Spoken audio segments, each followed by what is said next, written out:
Our readings today invite us to build our life in what we like to say in ministry in right order. That the life we've been given, the free gift from the God that loves us, requires to know who God is so that we might know what place we have, what use we're to make of the life we're given. And that this way of emphasizing always to know God and serve God isn't just to be apart from us. See, because to serve God, to put God first, is we have to know who God is. And the three elements of God that really maybe give us more of an understanding are goodness, love, and truth. We're to be serving in goodness, love, and truth. That's God.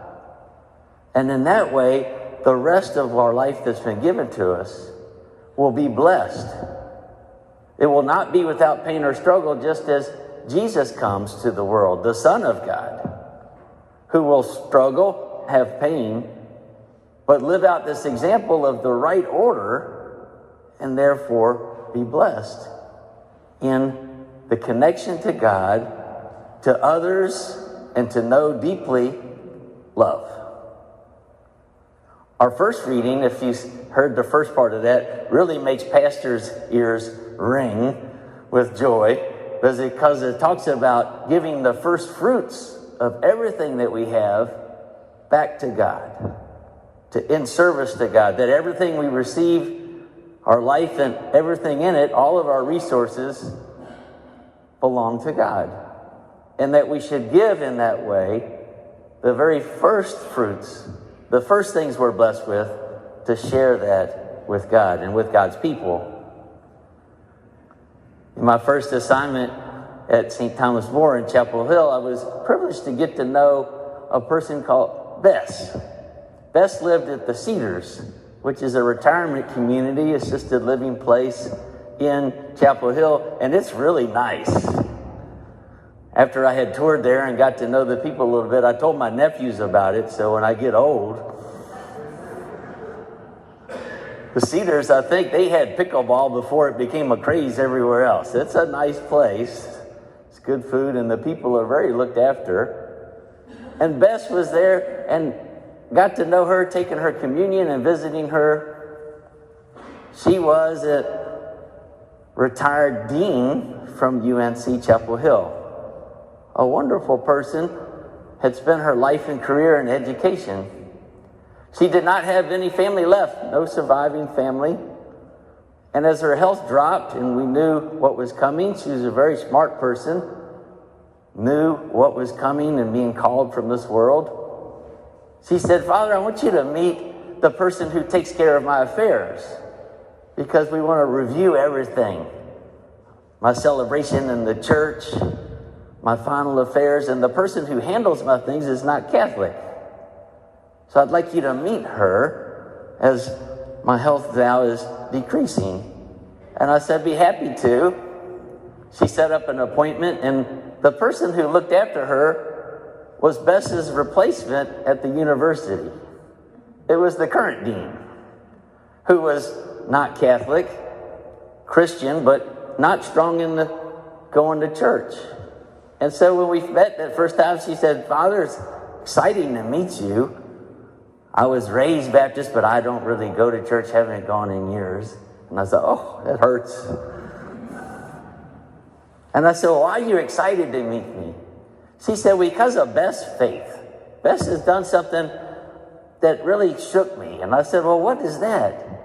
She said, "Well, part of my taking care of Bess for the last 4 years is writing her checks out each month to pay her bills. Because Bess's condition with Parkinson's left her not being able to write the way she wanted to because of the tremors in her hand. And so she's telling me Bess had a rule. And the rule was the first check to be written each month for her bills, the cable, the health insurance, everything, the first check was to be written to the church. And so I told her, "Wow, now I'm excited." The first check of each month should be to God and God's people.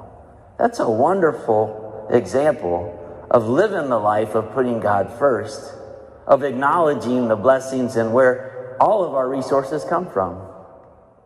I recommend it. I've done the same thing, and it's even easier now because of the electronic withdrawal. Faith Direct. The first thing to pay for each month would be to God. As she became more infirmed, her caretaker said, I'm also amazed at this Catholic tradition of planning everything, picking the songs and the readings for her funeral mass, and that there's no fear in that. And I said, well, that sounds like a Catholic thing, but it's more of an individual thing sometimes. Because the truth is when we live in right order, that we put love, goodness, and truth in all of our relationships and acknowledge that God gave us life to be good, to be loving, and to be true about knowledge of everything, then we won't fear as much what God has planned for us next. This week has been a wonderful week. We had great numbers come for Ash Wednesday to be able to mark themselves with the sign of the elements of the earth. That God takes us from nothing and creates and gives us life. And a life that's able to encounter one another and experience compassion, empathy, and love. And then we move forward. Here in this place, we've had 2 funerals this week. We were able to do a convalidation of marriage, the great gifts of the sacrament of reconciliation, the sacraments that give us the ability to always start new so that our life given to us is never stuck. Serving God first doesn't mean we're to ignore ourselves or others. Serving God means we're to serve what God is. We're to be good, loving, and true. During these weeks of Lent, let us be people who step closer to that. And follow also the message in today's gospel where the devil tempts Christ himself with power. See, when we live in right order, life is given to us and we're not in charge. That human vanity and pride that we want to be in charge comes from our fear of what might come. The truth is we don't know what's coming. We didn't know we were coming. But what's our experience of life, even through the difficulties, is there's great beauty. There's great blessings. So we trust and we don't step on one another to be in charge. Did y'all notice a dog back there sitting in the chair? I call him Big Dog. He kind of creeps into everybody. We want to be the big dog sometimes. The truth is what is our experience of dogs at home? They're not in charge.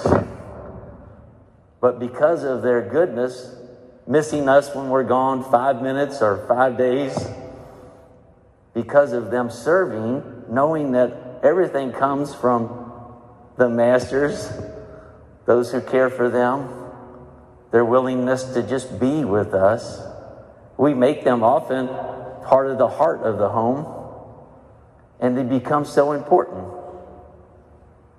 That's the same model of love and kindness and service that all of us should capture with one another. We can become a big dog by trying not to be the big dog. That it's not important for us to be in charge. It's important for us to be good, loving, and true. And in that way, we will live the blessed life. Amen.